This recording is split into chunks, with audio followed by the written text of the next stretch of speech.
Oke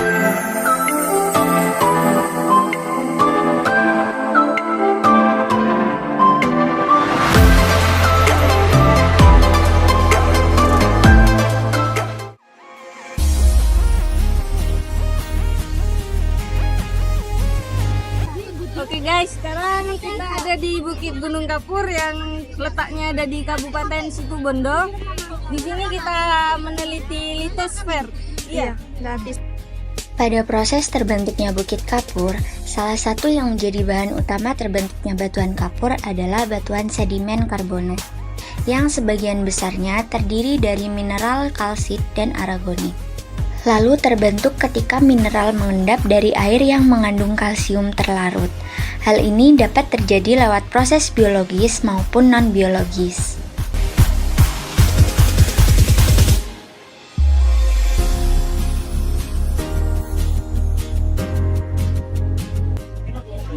Oke guys, kita sekarang ada di pos yang kedua, yaitu ada di Waduk Bajulmati yang berada di Desa Wonorejo dan Kecamatan Banyu Putih. Nah, di sini kita akan menjelaskan tentang hidrosfer, yaitu lapisan perairan. Oke, mari kita simak videonya. Let's go.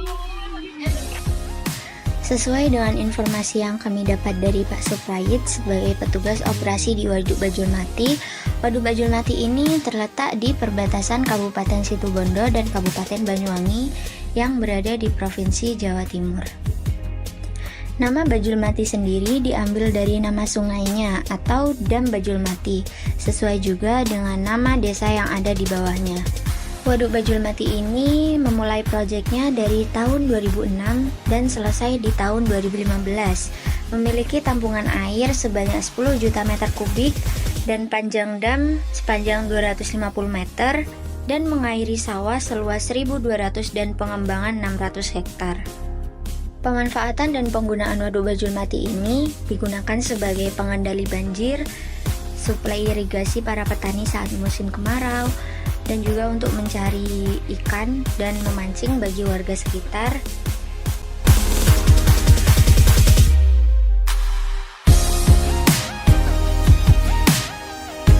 Hai, sekarang kita ada di pos ketiga.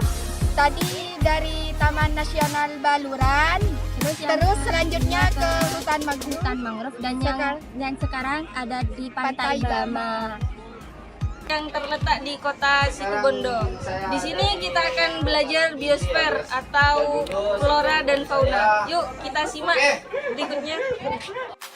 Taman Nasional Baluran ini terletak di Kecamatan Banyu Putih, Kabupaten Situbondo, yang menjadi taman nasional tertua sekaligus terpanas di Indonesia, serta dinobatkan sebagai miniatur hutan dengan luas kurang lebih sekitar 29.738 hektar. Sedikit pengertian mengenai Taman Nasional. Taman Nasional merupakan suatu kawasan pelestarian alam yang memiliki ekosistem asli, dikelola dengan sistem zonasi untuk kepentingan pendidikan seperti penelitian dan sebagainya. Taman Nasional Baluran sendiri memiliki 7 zona, yaitu zona inti, zona rimba, zona pemanfaatan, zona khusus, zona rehabilitasi, zona perlindungan bahari, dan yang terakhir ada zona tradisional. Selanjutnya, kita berada di Pantai Bama sekaligus hutan mangrove-nya yang terletak di wilayah administratif Kabupaten Situbondo. Untuk sampai ke lokasi, kita harus melewati gerbang masuk Taman Nasional Baluran. Luas mangrove resort Bama kurang lebih 1.053.875 hektar. Teridentifikasi 16 jenis diantaranya Rhizopora stylosa dan Soneratia alba. Jenis faunanya yaitu lutung, biawak, dan burung, berbatasan dengan hutan pantai dan ekosistem lamung. Hutan mangrove memiliki banyak sekali manfaat dan beberapa di antaranya adalah untuk menahan abrasi pantai dan sebagai tempat perkembangbiakan biota laut.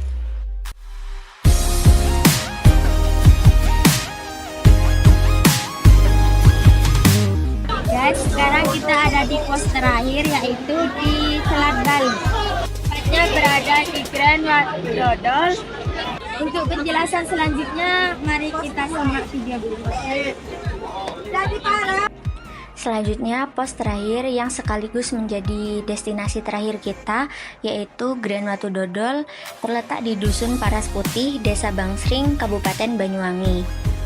Berada di seberang Selat Bali, dan karena letaknya berada di sekitar selat, maka kondisi perairan, tepatnya ombak di sini jauh lebih besar daripada pantai pada umumnya. Adanya ikon batu yang disebut dengan Watu Dodol lah yang menjadi legenda bagi masyarakat sekitar. Proses terjadinya angin dibagi menjadi dua. Yang pertama angin darat. Angin darat terjadi saat malam hari. Proses yang terjadi adalah udara panas di atas laut bergerak naik.